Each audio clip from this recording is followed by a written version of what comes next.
Welcome to Innovation Tales, your go-to podcast for the human side of digital transformation. Hello, and welcome to a new episode of Innovation Tales. The interplay between digital transformation and organizational change can be both fascinating and multifaceted. When your people seek efficiency gains, do they automate the as-is? Do they have enough time to reconsider your processes for the digital era?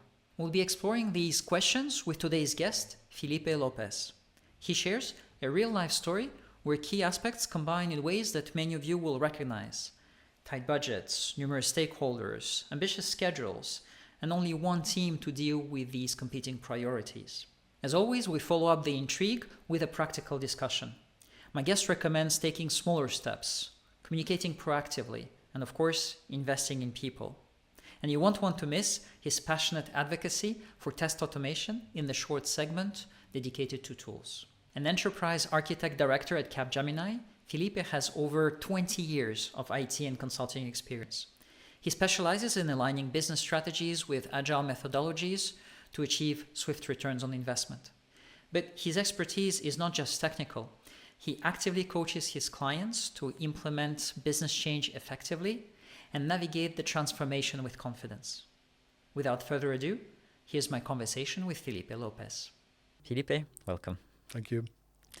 Thank you for coming onto the show.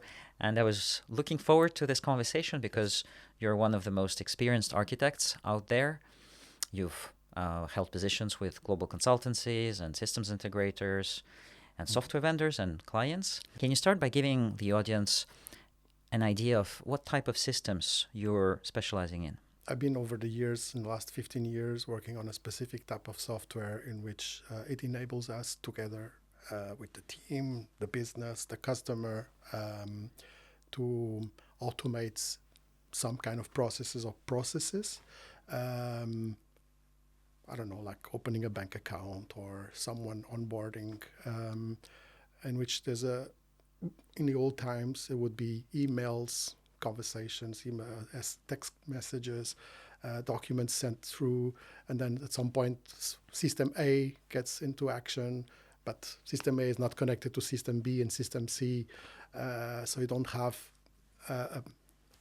like an process orchestration system to guide all these steps across multiple systems, multiple teams, multiple people. Okay, and what about your role?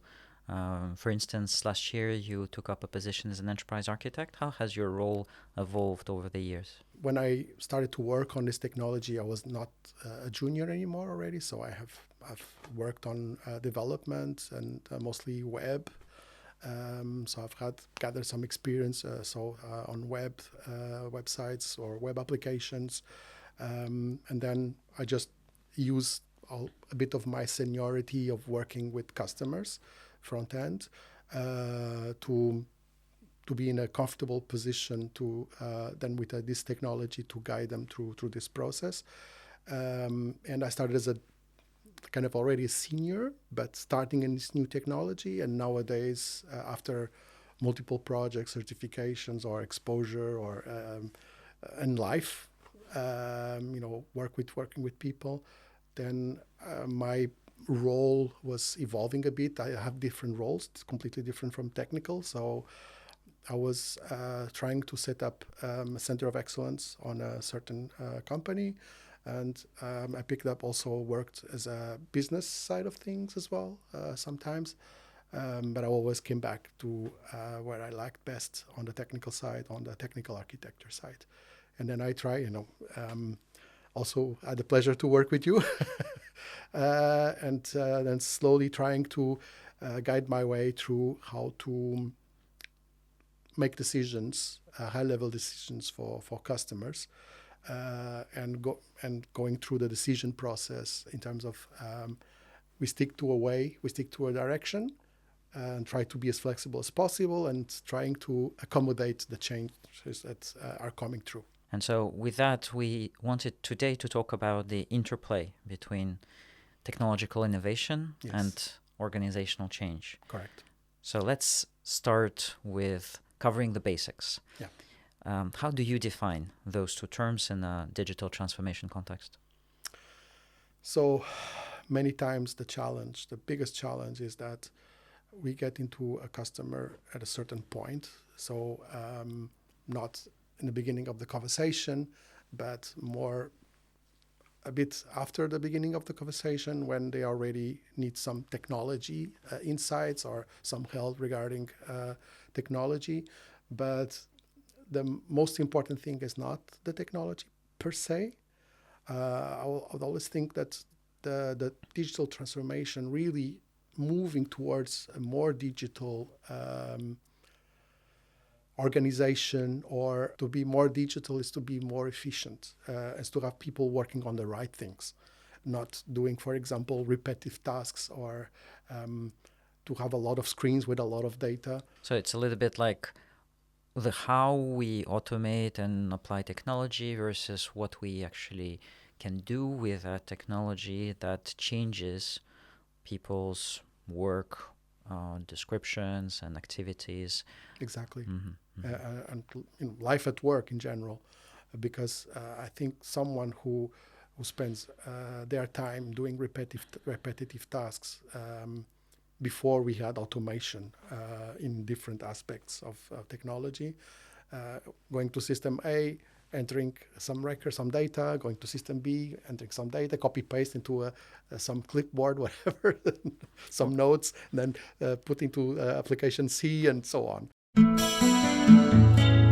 Echoes of Innovation. So in this segment, as we navigate today's stories, Filipe, I advise to use discretion with names and specifics. In that way, we can bring our audience authentic insights while upholding the highest standards of privacy and respect for all individuals involved. With that in mind, can you think of an example of a past project where the organizational change was not considered enough at the beginning? Yes, I think so. So on a previous project, we were receiving some documents that we were validating. And then once they are validating or approved, depending on the document or the division or the business rules, we would send to the system of record, say, this is approved from our side, it's done, just now you need to process it on your side now. And the purpose of that solution or application or project was to improve the automation, to have one central system that people would access from all over the world, any division. So one application, instead of having 10 or 20 different systems that people would work on, integrate this with however it would need to be integrated. And so was that a project that was running, that went very smoothly? So there are always challenges and things we can improve. Namely about automation, the application start to get complicated, to get quite big. And one of the biggest challenges for me was to successfully test it and to be better at it, to be more efficient. Mm-hmm. Test automation is one of my things that I have close to my heart. Mm-hmm. So that was one of the challenges. And of course, at the beginning, we had a lot of senior people. It's very hard to maintain that. Mm-hmm. Because there's always at some point some budget considerations, and as normal, I think in all projects, the beginning starts very well, and then it starts to get real life. Mm-hmm. Mm-hmm. And namely, at some point, when we were trying to really to focus on decommissioning the legacy system, we weren't that strict anymore with automating or making things better. The focus was more, we need to decommission the system. So we need to roll out as to many divisions as possible, as fast as possible, the ones which were being supported by the old system. Mm. And particularly one of the divisions, we didn't have so much support on many aspects to provide a better solution for them. So we just recorded the fact that they process documents through our system, but we did not make their lives better. So they were still doing a lot of manual work. That's life. It happens sometimes, but we were still, so their life didn't end at the time. So we still have, we can work and support and improve their life after. But at the time, we were not able to. Because we work on many different fronts. It becomes a complex application. We need to deliver certain features, new features to other divisions. We worked on very nice, a lot of good features, actually. So we could not focus on everything. All right. And can you elaborate on the interplay between the tech innovation and the organizational change at that point? That part of the organization, already they were not that focused on real digitalization. They were not ready yet. So, and that's the challenge. Normally, parts of the organization are not at that moment ready to get digital. So the purpose was getting these, it was important to get these documents processed. That's their focus. No matter how they were processed, they needed to be processed. It's important, that was critical for the organization. It was not a secondary part. Yeah. So, so the fact is that they were not ready, and we just needed to get them on a new solution, however it was, to be a step closer to decommission the old solution. And then we had a plan to help them, even with this different type of format of documents that they sent to us. And we wanted to have that part of this general solution because it was a valid requirement. It was not something completely different that we would never use.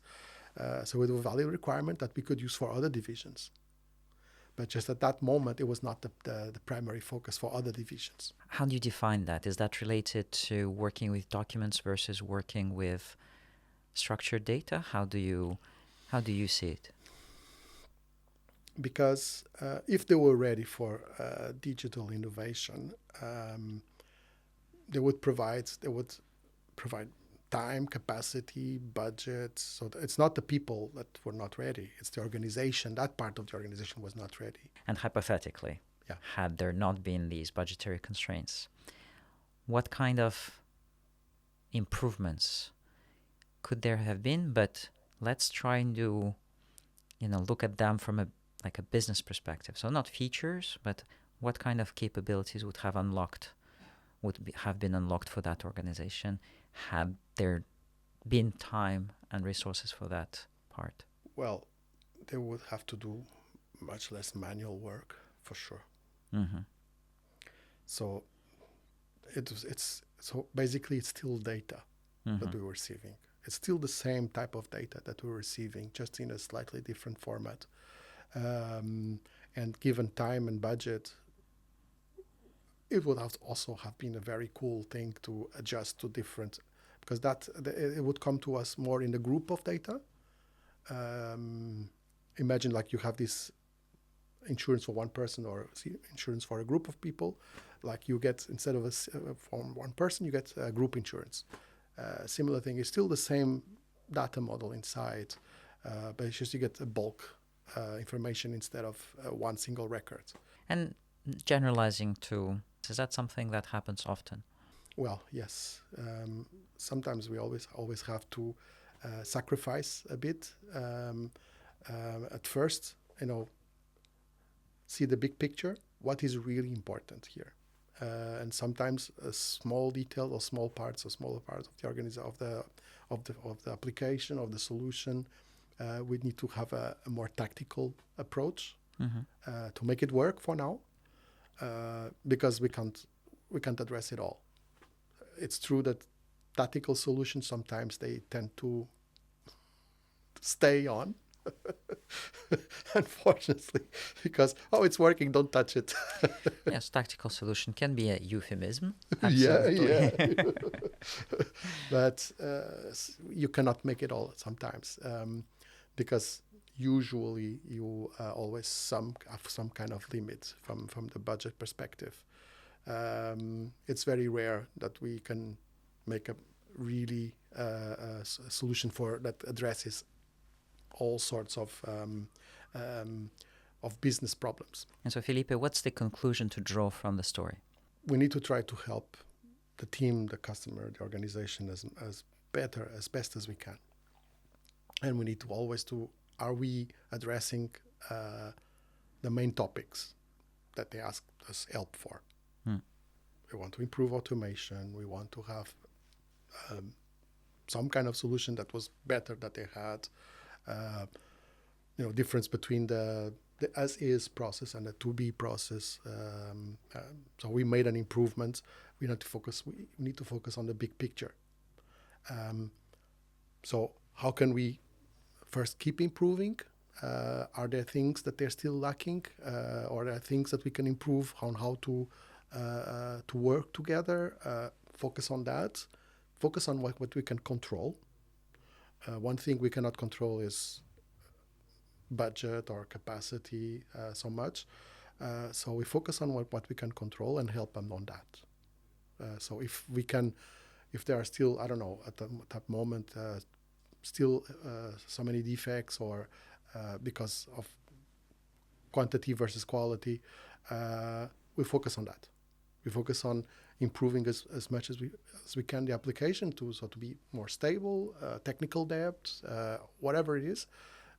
That part we can control, we address that. So I think it's important for us to feel realized, and for us, the team in general, or the customer, to feel that they have achieved something, and that the users have less complaints or whatever. So let's focus on what we can deliver. Right. So if you found the story valuable to you so far, please like and subscribe to help us reach a wider audience. Blueprints of Innovation. Philippe, in this segment, we like to unpack the tools or technologies that we have mentioned in the previous segment. And you've mentioned test automation. So I'm really curious to explore that subject together. Why should an organization care about test automation? Is it the technical people that benefit from it because they get productivity increases, etc., or are there benefits for other parts of the organization as well, in your opinion? Well, in my opinion, that saves money. So, for example, you start building bits or components of the solution bit by bit. You start to split things apart. This is a part that works on this process, or this data entity, or this type of business process, and so on. And if you have like an API path of that process, and you want to have it tested properly end to end, or component by component, and when you have a component which is stable, even if it's stable, let's say you don't apply test automation, you have a team of 10 testers. Even if a component is stable, they still have to test it in every release. But if the component is stable and you build a set of automated tests, and if nothing changes on that component or nothing big, so you don't have to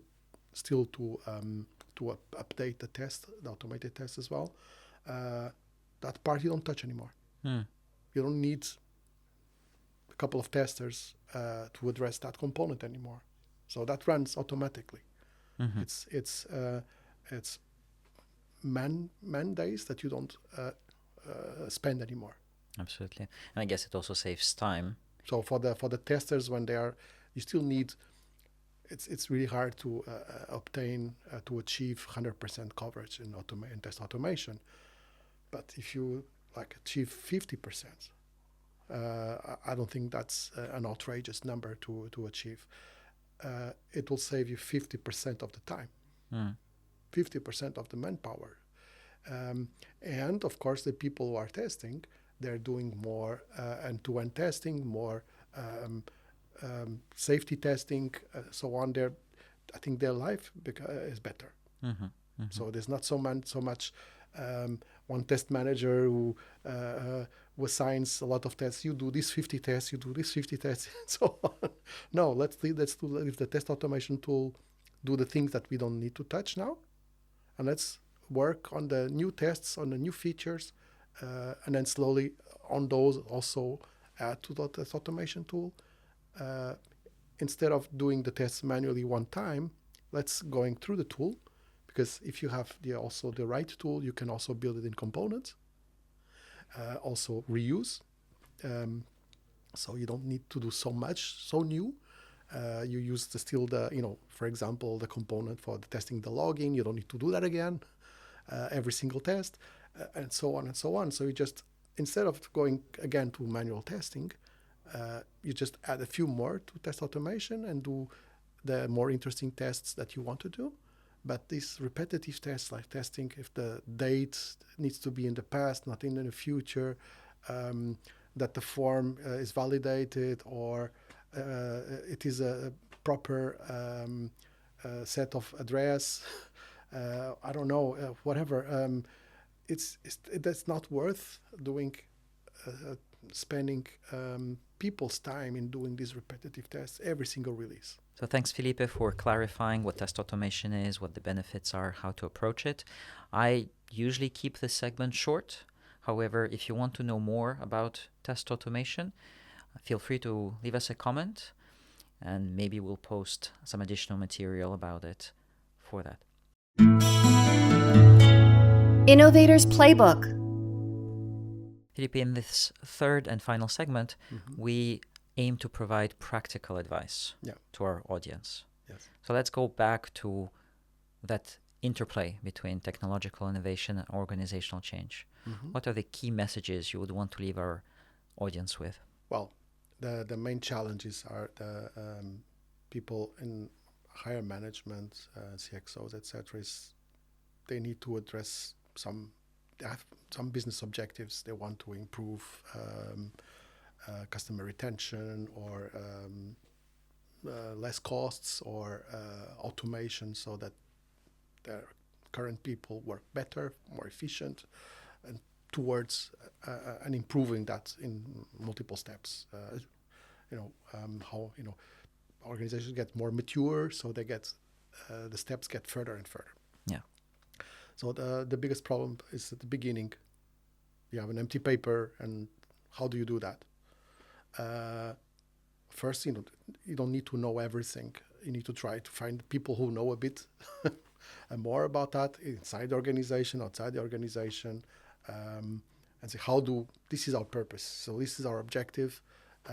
How do we reach that? So it's not only about technology, but it's also about how making the organization more efficient. So they're not easy to transform an organization, I don't know, with 100,000 people, 200,000 people from day to night, or in 6 months or a year. So let's do baby steps.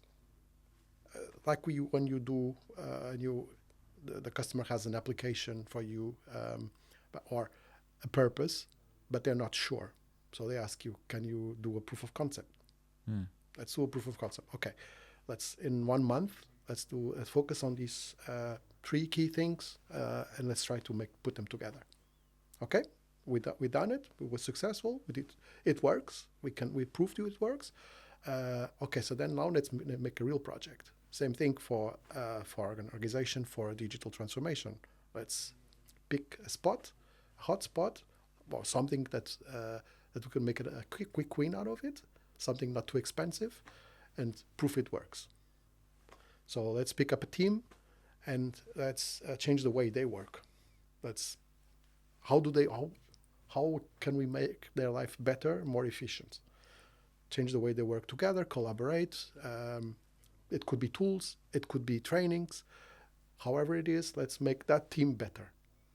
And then from that team, okay, we prove this works. How can we make that for the rest of the organization?